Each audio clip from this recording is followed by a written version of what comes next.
Hi, I'm Donnelly. Over the past years, I've spent over $1,000 on various hardware wallets. I've bought Trezors, Ledgers, CoinKites. I've bought most of the major hardware wallets, and they've been great. I'm super happy with their performance, every single one of them. But I made one major mistake that risked all of the security and comfort that I've had with them, and that was giving up my name, phone number, home address, and email when I purchased them from the manufacturer.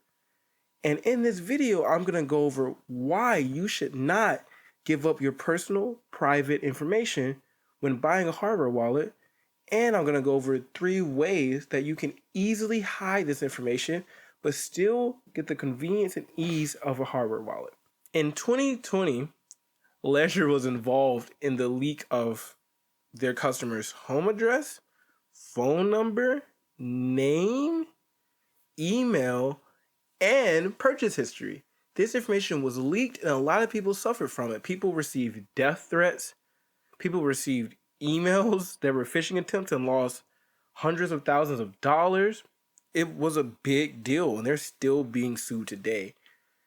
And this leak was because Ledger, a French company, outsources some of their e-commerce things to Shopify, a Canadian company, who then outsources their responsibilities to TaskUs, which is a Texas-based company, who then turns around and outsources to places like Philippines and India, where labor can be found for much cheaper. So if you were a Ledger user or are a Ledger user, your information might be across 4 different countries being dealt with in ways no one's really sure of, at least from the outside, how secure it is. And calling this a leak would not be really accurate. It wasn't like an accidental leak.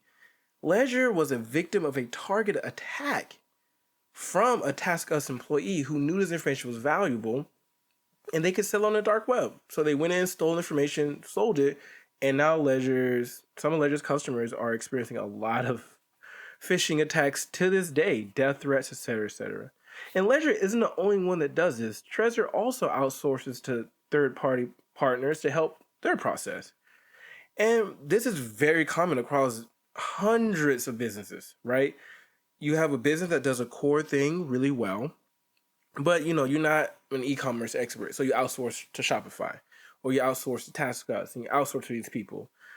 So I believe that their hardware wallets are very good. That's what they focus on. They do hardware wallets really, really well.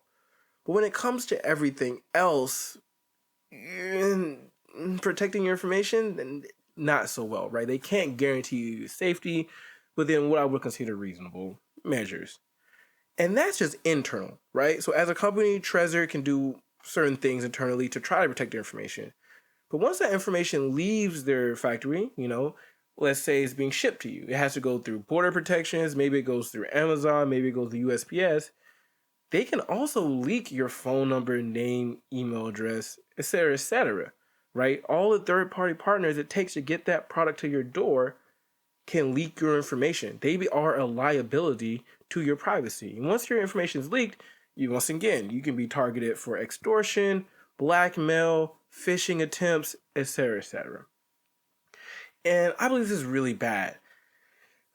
But I really love hardware wallets. I think they're super easy, super convenient. So I don't think that you should throw the baby out with the bathwater, right? You can still get a hardware wallet without giving up all this sensitive information. I'm going to go over 3 ways to do that right now. The first way to safely buy a hardware wallet is to simply go and buy it in person with cash. We all know that cash is the most private way to buy a hardware wallet. And recently, Best Buy has partnered with Ledger to actually have their products in store. So if you want a Ledger, you don't have to go order it online. You can simply go down to Best Buy and pay in cash with one, which is the most private way to buy anything. And the really cool thing about this is it's the most private way to go about things. So it's pretty cool in that sense. But some downsides are that you're limited to Ledger products at Best Buy.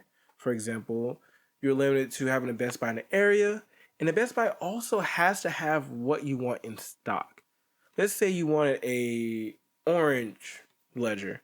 They don't have orange in stock, you can't get it. Let's say you want a Ledger Nano X. They don't have that in stock in the store you're going to, you can't get it. So Best Buy has a lot of locations, but the selection is very limited. So that's a downside to this. But once again, you're paying in cash and that's really cool. The second way to get a hardware wallet anonymously is to use my service, Anonymous Locker. Anonymous Locker allows you to get hardware wallets sent to Amazon lockers anonymously. Because usually when you order from Amazon, they need your address, name, payment method, etc., etc.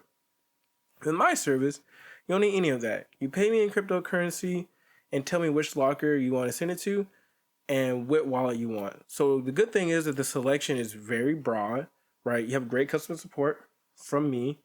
One of the downsides is that it does cost, right? So this service does cost money on top of the hardware wallet. So, not the cheapest option, but a pretty convenient, easy option. The third and final way to go about getting a hardware wallet without giving out any of your information is to do a DIY method, right? For example, you could get a fake number, fake email, have it shipped to a PO box locally to you, which is pretty cool. You will have to give your name for that, so that might not be cool. And for example, you can also order from Amazon in a private way, doing your own DIY method. I have more information about my website about how to use Amazon lockers in a private way, in a DIY manner. There are just many things you can do, right, to figure out ways that work for you to get what you want from a hardware wallet. You can do many different things. The downside for this method is that you want to make sure you're private about it, right? You don't want to come with a system that ends up having to put your family at risk, right, by getting it shipped to their house, or a system that requires you to use your real phone number, right, which gives up information. You want to be sure that whatever you do is actually private and secure. And that pretty much wraps up the video. Hopefully you walk away from this video not being afraid, or I don't want you to be, oh, I'm not going to use a hardware wallet, I'm going to do X, Y, Z. Like, no, hardware wallets are great. What they do as a core business model is really cool. The issue gets involved when you add other third parties into that mix that aren't really up to par. So don't be afraid, just think about this issue and be informed, right? You shouldn't be leaking your private information if you're going to be in your own bank. You shouldn't be telling the world, hey, I have cryptocurrency, and you shouldn't give that information away to people so easily. So hopefully this video was informative for you. Didn't scare you, just informed you about the risk. And if you have any questions, feel free to drop them below. Thank you so much for taking the time to watch this video, and I'll see you soon.